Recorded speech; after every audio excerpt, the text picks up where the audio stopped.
Home-based learning makes a comeback today as schools shut and classes are moved online.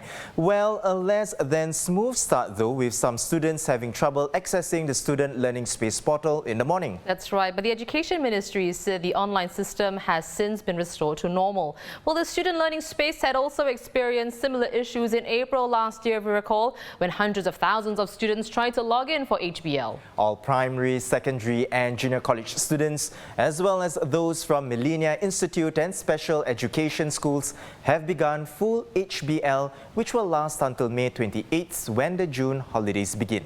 Well, three parents join us now to share their experiences. Fariza Razif, a medical social worker and a mother of two, Shasi Kumar, a lecturer at ITE who also has two kids, and Jeremy Huang, who's a civil servant. Now his two children are in P3 and P1.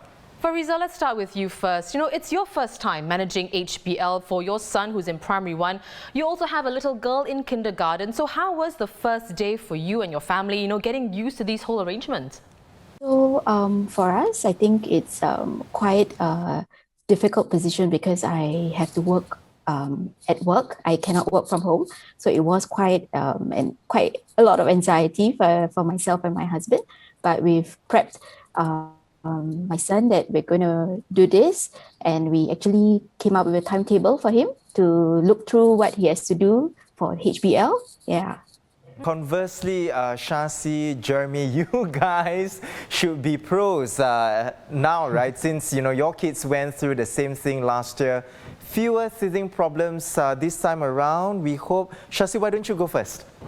I guess so. I think if you want to call us the pros, I don't know about that. But yeah, we went through that last year, so we are more or less, comfortable. I would say comfortable with the arrangement, and I think not all parents have the luxury of having either one of the parents at home. So I'm on alternate weeks. I'm working alternate weeks. As for my wife, she's a teacher at MOE, so she's back home from today onwards, right?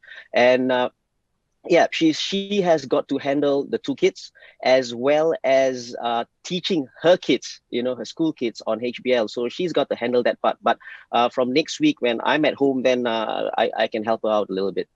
Wow, more power to your wife there, Shasi. Jeremy, did you have a similar experience going through this whole thing the second time around? Yeah, definitely. I think for now, for this year time, we are lesser problems. So what happens is that we get ourselves prepared. We set up our spaces. We get ready the laptops, the accounts all ready. 2 days, probably 2 days before Then 1 day before, the teacher sends us all the Zoom accounts. We get all the IDs, all the passcode ready and all that. So just to get prepared, basically, and then basically what we faced last year, the challenges, we fix it up, and all that as well. Fariza, I just want to go back to you because earlier on, of course, you mentioned that you can't work from home, and this is the first time as well that you're managing HBL for your son. You mentioned briefly that you've sort of put up a schedule or a timetable of sorts.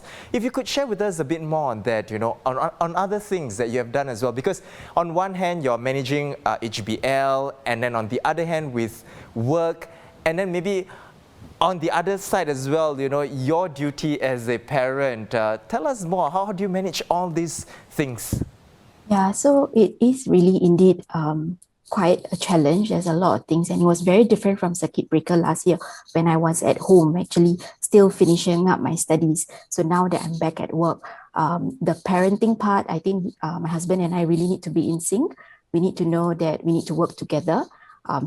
Because he can work from home, he will be handling the HBL part in the day. So when I come home, I have to look through, make sure everything is done, cook the meals for the family. We've also had to discuss together whether to, because my daughter, she's actually in K1. We have to decide whether to actually send her to childcare. And we've had to make that calculated risk, actually send her to childcare so that, my husband can also manage his work from home as well as managing my son. So I think it takes two to work things around. It's not easy, but as long as I think both have this this understanding, it makes things a little better. Fariza, you have a child in primary school and also in kindergarten. Actually, out of the three of you here, all your children are pretty young because the oldest, I believe, is 9 years old. So, guys, I just want to understand, do they know what's going on? Why the schools are shut, and why they have to take their studying online? And are they even scared of this whole new normal that they have to get used to? Jeremy, let's go from left to right. Jeremy, why don't you go first? All right, yeah, I think my kids, they enjoy this whole period. They can get to sleep late. They would have more freedom at home, so they can decide.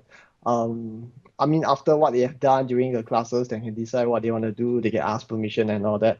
So, of course, why is this happening? We have explained to them there are a few cases happening among young children within the schools. So they have a picture of what's going to happen, but in overall they were quite positive throughout this session. They kind of enjoy it. Yeah. Fariza, what about yourself? How do you keep your two children informed of the situation? I think it helps that I work in a hospital setting. So I'm really engaging with them talking about what's happening, about the COVID. Right now there's a spike and that's why they have to shut schools down.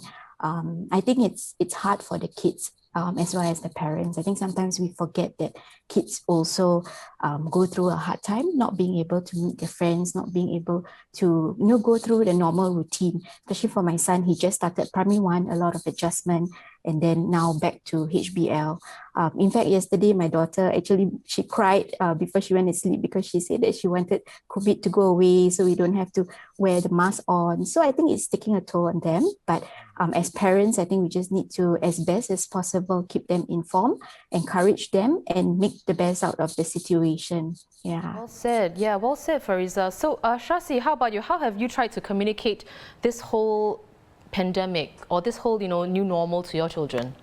My boy is 9. My girl is 6. They're young, but I think they're old enough to understand. So we just speak to them and make them understand that they've got to be home and stuff like that, and HBL, of course. But they are kids. They love to be at home. Like Jeremy said, waking up late and just staring the house down. That's what they do. They're kids, right? And we got to handle that part. But they've had the option. My boy has the option of going to student care. My girl, obviously, K2 is open. The kindergartens are open. But we had the luxury of having at least one parent at home. So we decided, no, let's be safe. They have to be at home. Yes, they got to finish the HBL. The little one has got to do a little bit of reading on her own. So we got to monitor that. So that's the hard part. But apart from that, like I said, it's better to be safe than sorry. And even if they tear the house down. Well, we wish you all the best as well, with your family and this whole maneuvering this whole HBL arrangement, and of course for setting aside time to speak with us, Fariza, Shasi and Jeremy. Now, for those of you who are watching as well, if you're a parent, we hope you and your children are coping well with HBL.